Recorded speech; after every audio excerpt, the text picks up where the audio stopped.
morning guys, I thought I would do a quick little tutorial because I know I've mentioned in a few videos the ultimate Frankenstein box hack to make it fit your parcel perfectly. However, I haven't managed to perfectly capture it, but I thought because I'm going to need to do it for this package that I'm doing today, I may as well record it for you guys. So basically what it is you've got your parcel here, right? I've got my box here. This ain't fitting in here. It is slightly too wide, but we have a lot of space around the other side as well. Both not ideal for obviously packing because you don't want things to move around. So the trick is you first up need to make sure that your parcel is the exact size it's going to be when it goes in the box, because this is going to be a glove type fit. If you add anything else extra afterwards, it literally won't fit in the box. I've bubble wrapped the hell out of this, but because they're framed tiles, I might also put a bit of the crinkle paper around it as well. I have some spare. So I'll also be wrapping it in this. So what I need to do first, before I even worry about looking at the box, is going, okay, I need to make sure that this is as big as it's going to be at the time of when I pack it.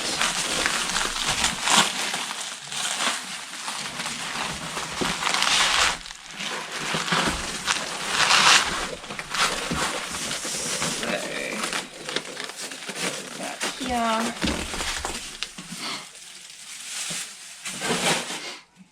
Also, a thing to note is the box has to be close to the dimensions. If you have something completely off, no matter what you do, if the height is wrong, then it's not going to fit. So for me, my box is taller than my parcel, so I have wiggle room here. Whereas I found anytime I've tried to do this where the box is too short, it doesn't matter if it's wide enough now for it. If the height's not there, your box isn't going to close properly. So one thing I generally make sure is that the box is the right height. But now I've got my additional wrapping around it.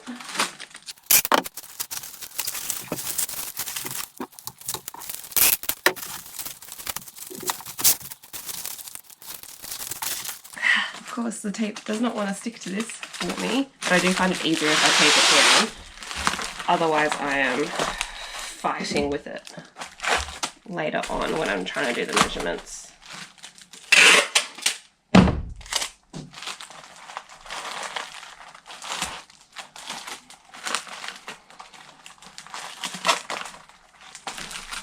Okay, so maximum size of my parcel achieved. Now what you have to do first up is you need a fully open box. So I need to, which I sound a bit counterproductive, but open this end of the box as well.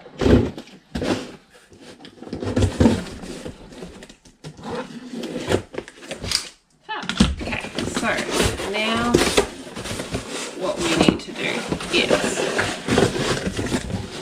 on one tab, go, okay, I'm going to have my box this way up, measure it here. So I'm putting it up against this tab, and then what I'm going to do is draw a line as to how far forward for me.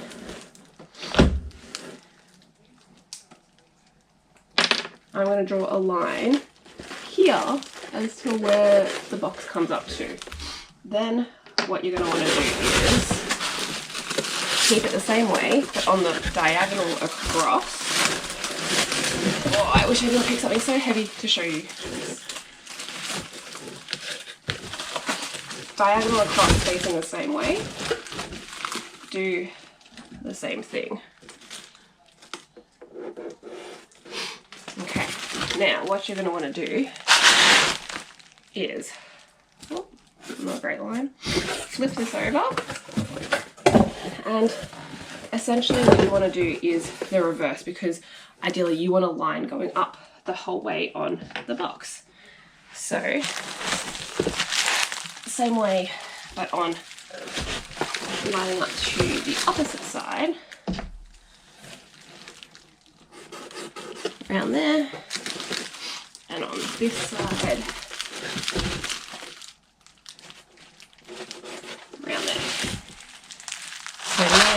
what you should have is, it's going to be a bit hard to see, but through here, this line should match the same side as this line, and vice versa on the other side of the box.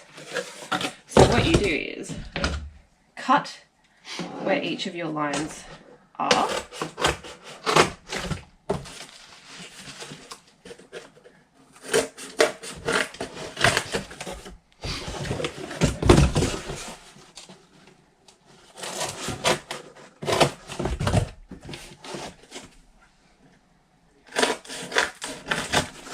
And then they recommended to use like a box reshaper, but I don't have that. So normally what I do is I just use the blunt end of my knife to essentially draw a line from one side of the box to the other to help indent it, because this is now where you're going to fold the box's new corners.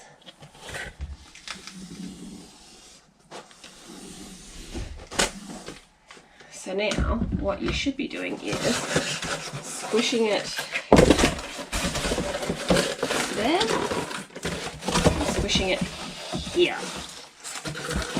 Then what you do is close the bottom, I guess like you normally would.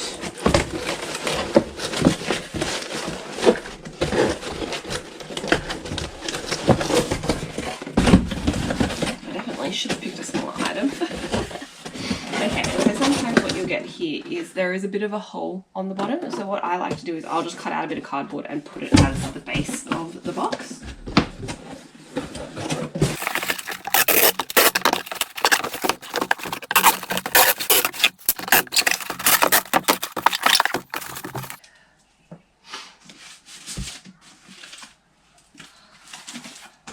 That'll be fine. So I'll just use this excess bit of cardboard that I have from other box Frankensteins.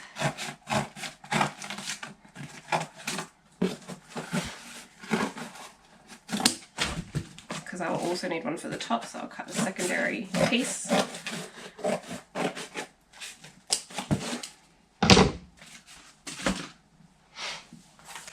And then I'm popping this on the bottom.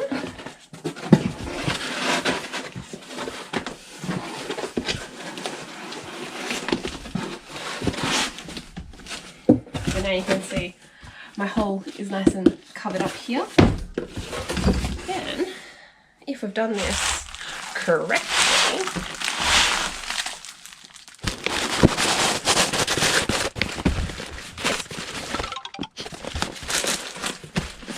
now perfectly fits in my box without spare room. So I'll do the same thing, I'll close it up on top, and then we're good to go. I hope that sort of makes sense in terms of how to Frankenstein it. It's really easy once you get the hang of it in terms of knowing where to cut. Sometimes you also have to make sure that you're putting the box in the same way that you've measured it, because sometimes if it's slightly longer one way, you need the longer side to be obviously on the longer side of the box. So just remember what way you're measuring to cut it, and then just make sure that you're constantly repeating it and keeping it the same way so that all of these dimensions work. But I hope that makes sense, and it's a fabulous hack, especially when you've got boxes like this. It doesn't work obviously for boxes like this because you need to be able to open the bottom, so you need just like your normal like second-hand boxes that I use. But let me know if you have any questions, or if you guys have any other fabulous packing tips and tricks as well. But this was a quick one. Hope it's super helpful.